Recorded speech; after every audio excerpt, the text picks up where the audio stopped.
పినాక మనకి ఆల్రెడీ ఉన్నాయి. Indian army requirement ఏమో 40 మీటర్ల దూరంలో.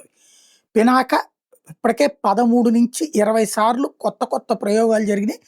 ఏఆర్‌డీఏ చీఫ్ అంకతి రాజు తాజాగా ఈ విషయాన్ని కన్ఫర్మ్ చేస్తున్నారు.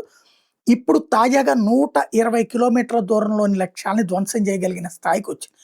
అయితే 2-3 మీటర్ల నుంచి 40 మీటర్ల దూరంలో ఉన్నటువంటి వాటిని కూడా ధ్వంసం చేయడం అన్నటువంటిది ఇక్కడ కీలకమైనటువంటిది.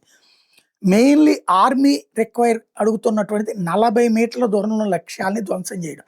యుద్ధం వచ్చినప్పుడు అక్కడెక్కడో ఉన్నటువంటిది కాదు. మన పక్కన దగ్గరలో ఉన్నటువంటి వాటిని ధ్వంసం చేయాలి కదా అని అడుగుతుంది. 300 మిల్లీమీటర్ల క్యాలిబర్ క్యారింగ్ 110 కిలోల వార్ హెడ్‌తో కొత్త తరహా వాటిని ప్లాన్ చేస్తున్నారు. రాబోయేటటువంటి రోజుల్లో పినాక దగ్గరలో ఉన్నటువంటి లక్ష్యాలను కూడా ధ్వంసం చేసే దిశగా అడుగులు వేస్తున్నారు.